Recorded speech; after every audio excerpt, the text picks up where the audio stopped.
Hello everyone and welcome to Games, Comics and Crafts. In this video I'll be looking at Usagi Yojimbo Ice and Snow issue 1. Okay, so this is the first issue of the new Usagi Yojimbo series. 5 issue miniseries, new one to be printed by Dark Horse Comics after leaving IDW. Still got the Dogu imprint, which is really cool. Colour again, so this is good. First time back to Dark Horse in 20 years, I think it is. It went all over the place for quite a while. Come back to Dark Horse, very cool. I always preferred the Dark Horse books, generally speaking.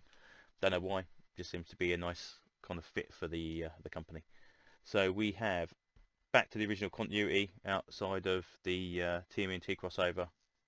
We've got Usagi and his cousin wandering around. They get ambushed by some bandits.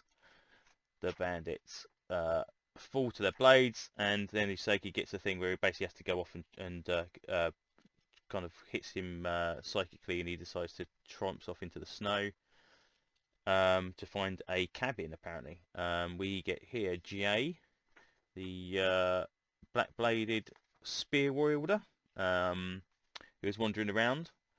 And just basically, I don't know, for whatever reason, who knows?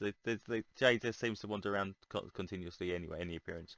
Anyway, Jay comes up across the same bandits that Usagi came across, and basically challenges them to see if they can complete him. Jay manages to kill one of the original bandits leaders with a rather cool life-draining stranglehold, and they fall in line to follow Jay. Then we have Usagi and his cousin at the little little house.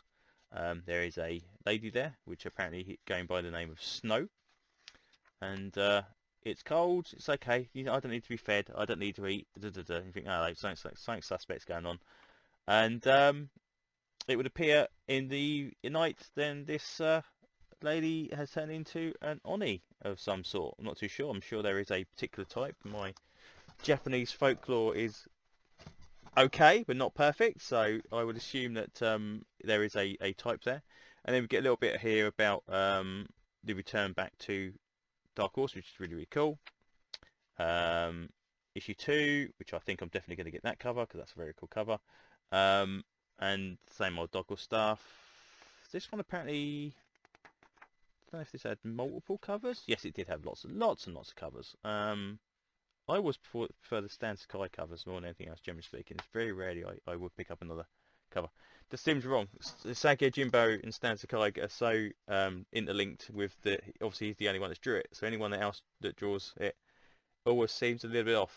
I will probably let it go for the Turtles stuff, possibly, but even they are not quite as good as Stan's. So yeah, this is cool. Again, it's a nice book. It's I'm glad to see it back in the original continuity. We're not forgetting the previous stuff that's gone before, which he does actually mention in that letter about returning back to Dark Horse. I'm not too sure when the next issue is out though. The next issue is coming out from Usagi is Space Usagi one shot, I think, which is in November.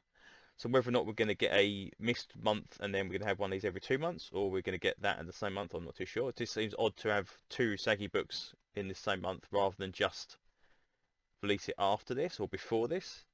So I'm suspecting they're going to be a missed month. But yeah, it's more great Usagi stuff. I would have really loved, which again I think it's almost impossible to do so, if they managed to put a almost like the legacy numbering they do on Marvel Comics, where they have exactly where this kind of falls in line with all the IDW stuff. Because some beginner readers are going to go, where's this? Eventually when this is collected theoretically by Dark Horse.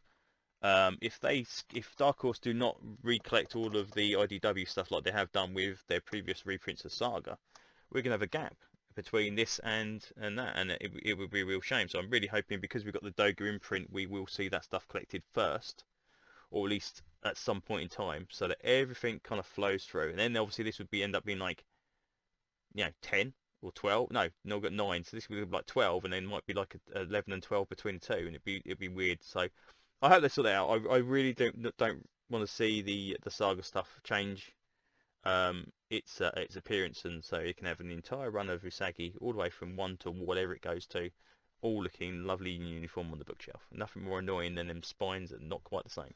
But yeah, if you like Usagi, pick it up. it's definitely worth a look. It's as good as it always has been. Simple as that. That's kind of my go-to phrase with Stan Sakai and Sagi. It's as good as it always has been, and it's always been good.